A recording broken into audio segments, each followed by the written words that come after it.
Bonjour à toute la communauté et bienvenue dans ce nouvel épisode. Avant de plonger dans une nouvelle aventure, prenons un instant pour revisiter le chemin parcouru ensemble autour de l'art de la clarté.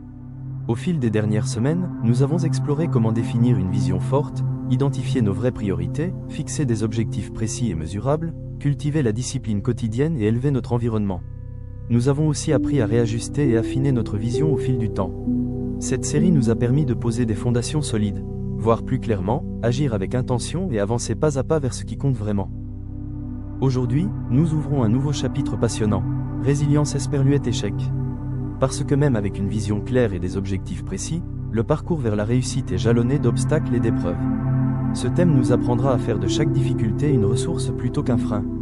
Dans cette nouvelle série, nous allons découvrir comment apprendre de ces échecs et en tirer des leçons concrètes, transformer une chute en levier de croissance au lieu de se laisser abattre.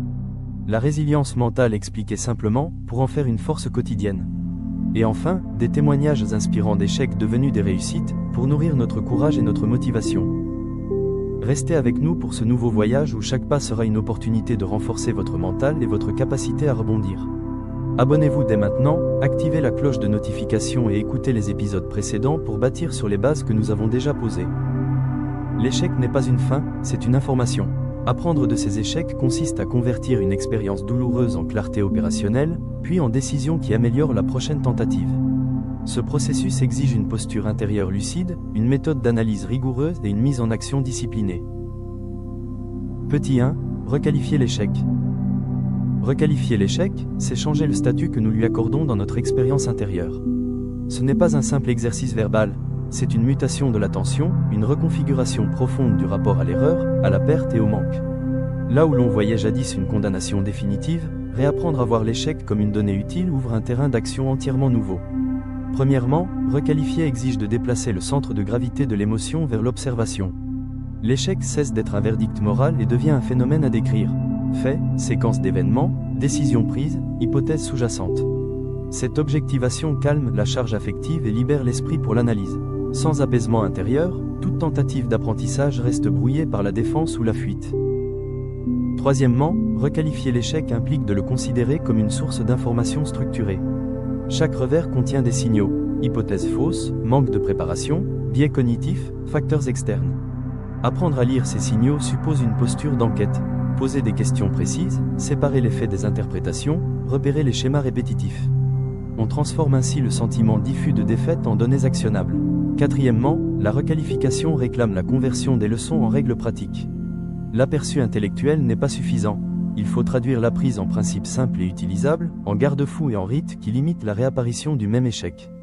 La valeur d'une leçon se mesure à sa capacité à modifier ultérieurement le comportement sans lourdeur cognitive excessive. Cinquièmement, ce travail nécessite d'installer des rituels de recul. La requalification n'est pas un acte ponctuel mais une pratique. Moment dédié à l'analyse, écriture structurée, revue périodique des décisions. Ces rituels rendent la requalification automatique et préviennent l'oubli émotionnel ou la répétition inconsciente des mêmes schémas. Sixièmement, requalifier l'échec exige enfin d'intégrer une disposition courageuse, accepter la vulnérabilité comme condition d'apprentissage. Reconnaître une erreur, l'exposer au regard critique, tenter des corrections demande du courage moral. Cette posture courageuse transforme l'échec en moteur de résilience, car elle fait de l'aveu une première étape vers l'amélioration. En synthèse, requalifier l'échec, c'est substituer à la honte et à la paralysie une approche méthodique. Apaiser l'émotion, objectiver les faits, extraire l'information utile, formaliser des règles d'action, ritualiser l'analyse et cultiver la vulnérabilité courageuse. Ce basculement de regard change radicalement la trajectoire.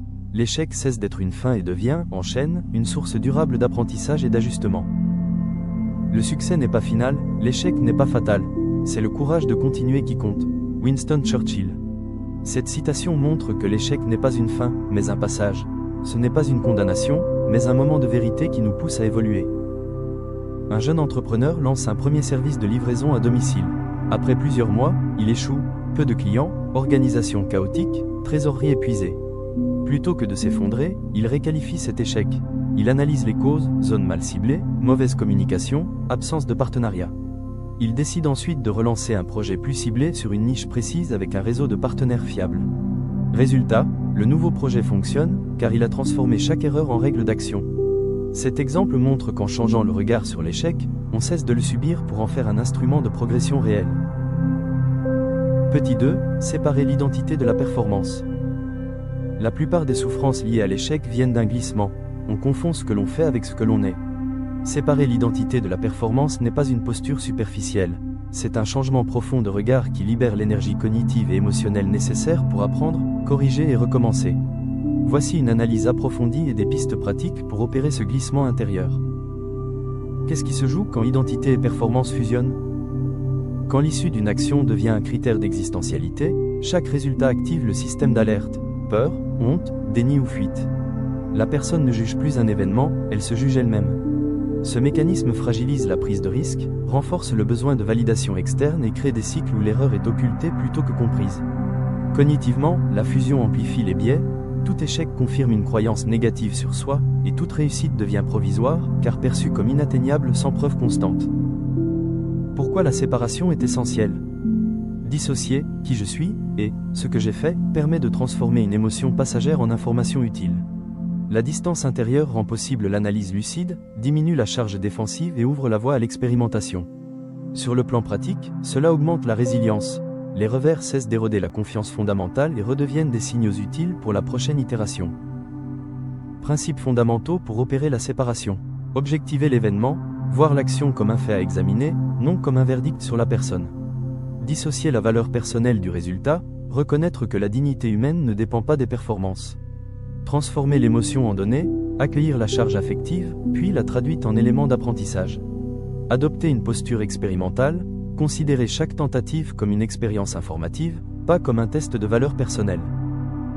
Pratique concrète, méthode à intégrer sans illustration, langage, employer un vocabulaire qui distingue l'action de l'être. Remplacer silencieusement les formulations identitaires par des formulations factuelles lors des analyses. Rituel de recul.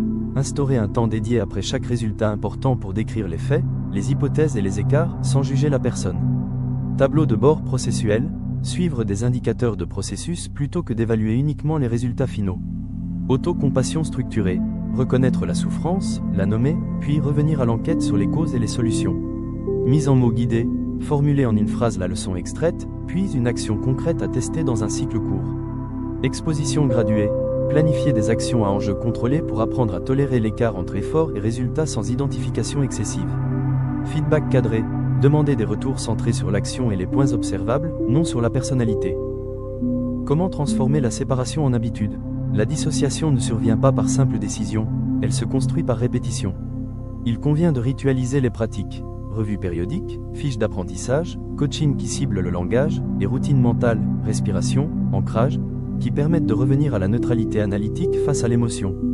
Avec le temps, la personne développe une tolérance identitaire, sa valeur perçue devient stable, indépendamment des hauts et des bas des performances. Effets attendus quand la séparation est intégrée. Moins de paralysie après un revers et plus de capacité à itérer rapidement. Diminution de la peur sociale et de la recherche constante de validation. Qualité d'apprentissage accrue, les leçons extraites sont plus précises et plus utilisables. Croissance durable, les réussites sont capitalisées sans arrogance, les échecs sont transformés en carburant. Petit 3, pratiquer l'autopsie bienveillante. L'autopsie bienveillante est une méthode réfléchie pour regarder une erreur ou un échec sans juger, afin d'en extraire une intelligence opérationnelle. Elle n'est ni une séance de condamnation, ni une mise en scène de la honte. C'est une enquête calme, structurée et tournée vers l'action. Sa vertu principale est de transformer la blessure en matière première pour grandir, grâce à une posture intérieure qui allie neutralité, curiosité et compassion. Les principes qui fondent l'autopsie bienveillante. Neutralité observationnelle. Commencer par décrire ce qui s'est passé comme on noterait des données, sans adjectif moralisant. La neutralité ouvre l'espace pour une analyse précise. Compassion active. Reconnaître la souffrance liée au revers tout en la circonscrivant.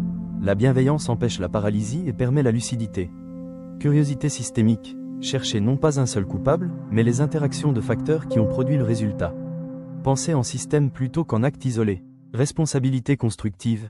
Assumer ce qui relève de notre contrôle et définir des actions réparatrices sans sombrer dans l'auto-accusation. Pragmatisme temporel. Privilégier les apprentissages immédiatement actionnables et tester des corrections sur des cycles courts. Un protocole en étapes, attitude plus pratique. Stabiliser l'émotion. Avant d'analyser, laisser retomber l'intensité affective. Si l'esprit est sous tension, l'enquête tourne au commentaire adjectival plutôt qu'à la découverte. Recueillir les faits. Rassembler les éléments observables. Date, séquence d'événements, décisions prises, ressources mobilisées.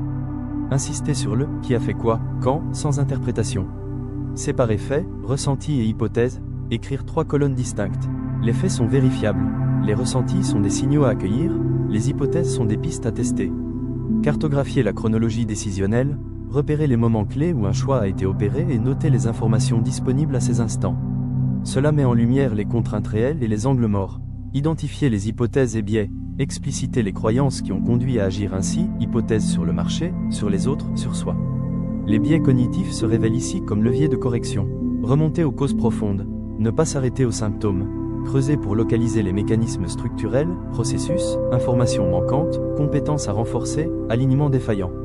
Formuler les leçons claires, tirer 2 ou 3 règles simples et opérationnelles qui résument ce qu'il faut faire différemment. Une leçon est utile si elle peut être mise en pratique immédiatement. Transformer en action, définir des changements concrets, routine, checklist, points de contrôle, critères de décision, et préciser qui fait quoi et dans quel délai. Définir des indicateurs de succès, choisir des repères simples pour savoir si la correction porte ses fruits et planifier une revue. Clôturer avec reconnaissance, terminer l'autopsie en replaçant l'événement dans une trajectoire d'apprentissage, en reconnaissant l'effort fourni et en validant le pas suivant. Attitude à cultiver pendant l'autopsie. Curiosité sans complaisance, poser des questions exigeantes sans chercher à humilier. Langage factuel, préférer les formulations opérationnelles aux jugements globaux. Temporalité courte, privilégier des itérations rapides plutôt que des remèdes lourds et définitifs. Transparence prudente, partager les conclusions avec les personnes concernées de manière constructive, en évitant les monologues accusatoires. Piège à éviter, le blâme instrumentalisé, transformer l'analyse en chasse aux coupables détruit la confiance et verrouille l'apprentissage. La rumination interminable, l'analyse qui n'aboutit pas à action concrète sature les ressources mentales.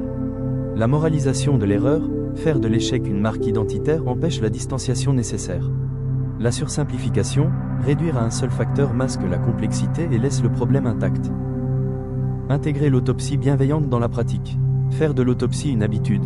Instaurer des moments réguliers de revue à cadence définie, systématiser la prise de notes et conserver un registre d'apprentissage. À chaque itération, mesurer la qualité des leçons, sont-elles traduites en gestes ? Produisent-elles des résultats différents ? L'autopsie devient alors une machine à augmenter la maturité opérationnelle, une manière d'imposer à l'échec une transformation continue et utile. Nous avons exploré 3 fondations essentielles pour apprendre de nos échecs. Requalifier l'échec, changer son regard pour le voir comme une matière première d'évolution et non comme une condamnation. Séparer l'identité de la performance, comprendre que nos résultats n'épuisent pas qui nous sommes, et préserver notre estime pour continuer à progresser. Pratiquer l'autopsie bienveillante, analyser nos revers avec lucidité et compassion, transformer chaque expérience en leçon concrète et actionnable. En intégrant ces 3 principes, l'échec cesse d'être une barrière. Il devient un espace d'apprentissage qui nourrit la clarté et prépare des décisions plus justes et plus fortes pour l'avenir. Étoile, restez connectée. La suite de ce thème sur la résilience et l'échec vous guidera encore plus loin dans l'art de transformer chaque chute en tremplin. Ne manquez pas les prochains épisodes pour continuer ce cheminement vers une force intérieure durable et des résultats concrets.